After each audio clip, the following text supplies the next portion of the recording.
This is the new cannon. This is the one that I shot in the previous video.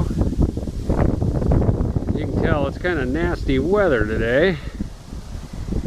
I still haven't done any painting or anything like that. I still have the tools to build, you know, for the implements and things.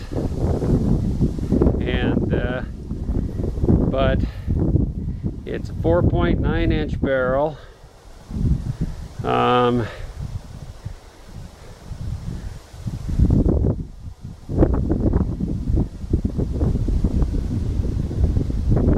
me tell you, that is a heavy carriage. It's all 3/8 plate, and there's some 1/4 inch in it. But you notice when I shoot it in the previous video, it didn't even jump. The front, you can see I've still got some metal work to do there with the 2 pieces of metal joined. And I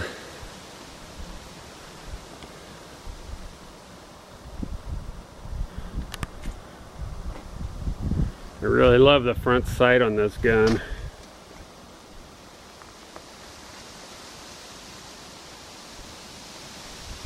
Here it is from the back. Getting rusty already.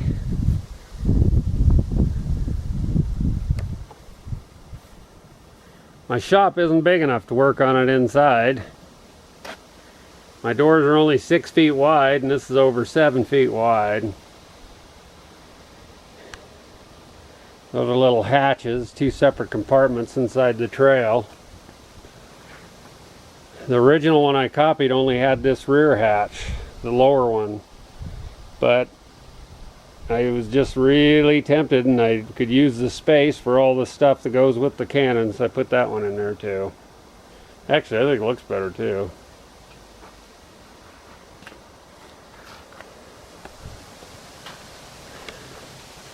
It's got a Navy emblem on it.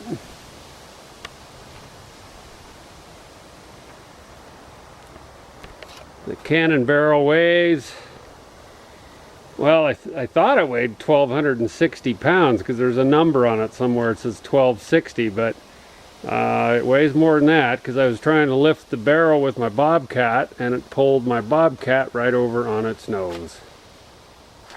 There's my new dog. Boondog!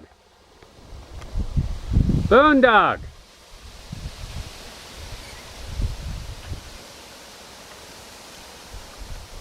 Boondoggle! Isn't he cute? He's a pound hound. We just got him yesterday.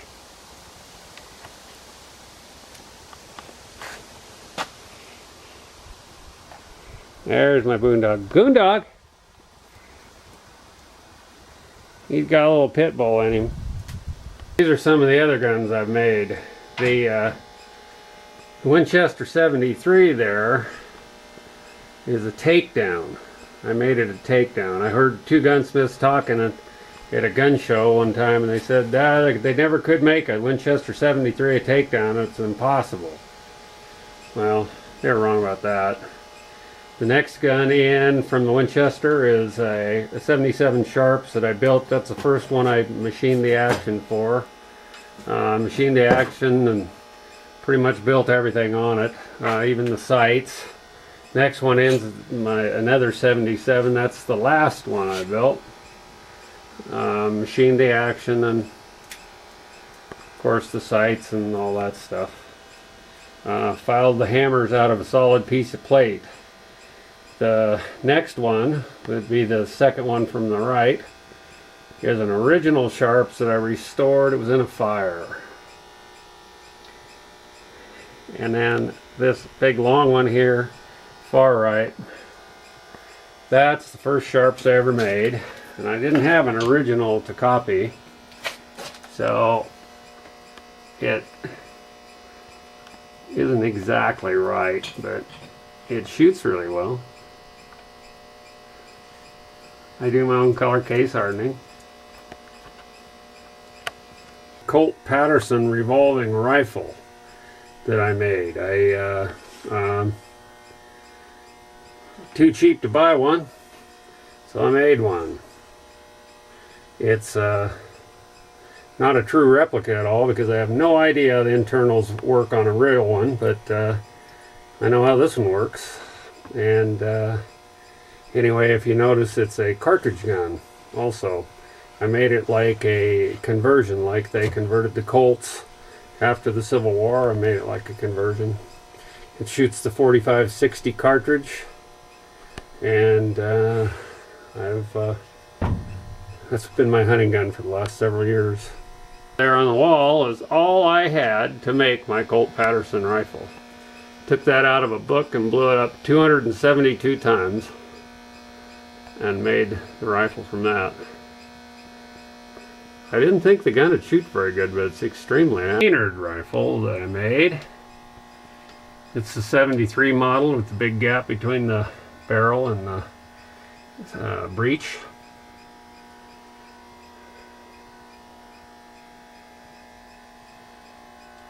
There's my Creedmoor sharps that I made. That's the second sharps I ever made.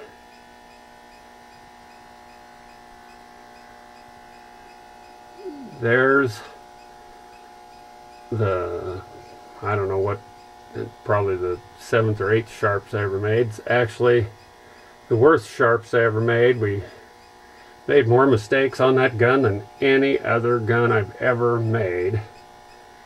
And then turn around, it's the best shooter I got.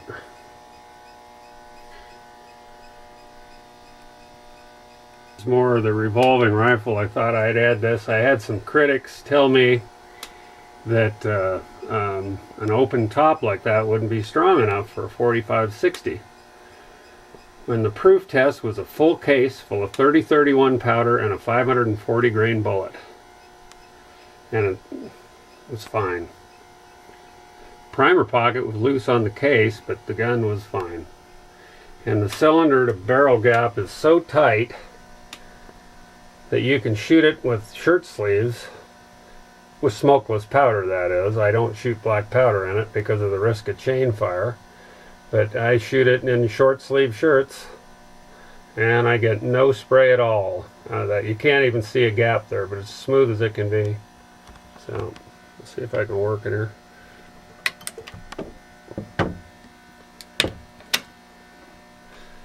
Cannon. Here's a view of the other side of the cannon.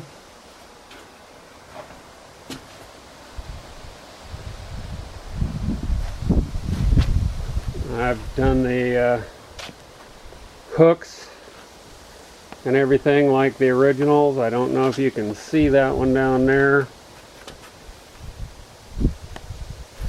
See what an odd shaped little hook that is? I had to hand forge that. There's a mirror image one on the other side. You can just see it peeking over the edge there. And then the front chain hook is different yet. I don't really know why that's the case, but it is. This is the chain, the lock chain. You can see it goes together like the old tire chains. I haven't done anything to make anything pretty yet. I'm going to, once the weather picks up a little bit, I'm going to doll it up a little bit more and get some paint on it. Thought about powder coating it, but if you powder coat something and then you scratch it, you can't touch it up. So, got a massive elevation screw in this thing. 1 3/4 outside diameter. Works really good. Kind of noisy right now because I haven't oiled anything because of the potential paint.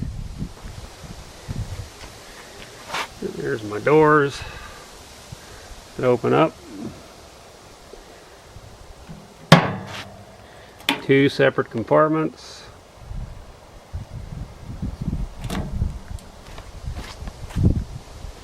Pointing rings. If you ask me, that's the hardest part to build on a cannon. Just hate building those.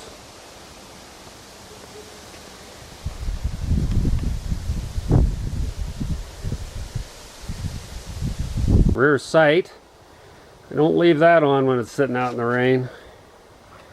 It's a kind of a modified pendulum Haas. The pendulum Haas I find to be pretty crude, the original one, so I made this style. It's kind of a cross between a sharp sight and a pendulum Haas. It's windage adjustable.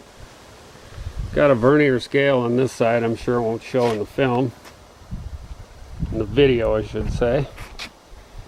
And it also weighs quite a bit more than a pendulum Haas, so it's a lot more stable.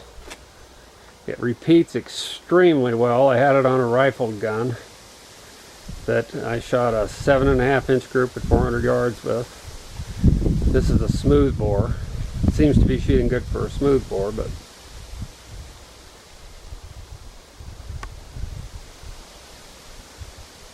that's my gun. There's more of the dog. Boondoggle. Means a useless, time-wasting exercise.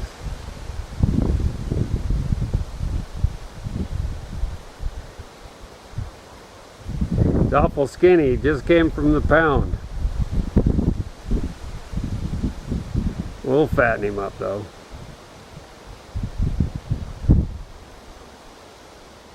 Boondog! Smile for the camera.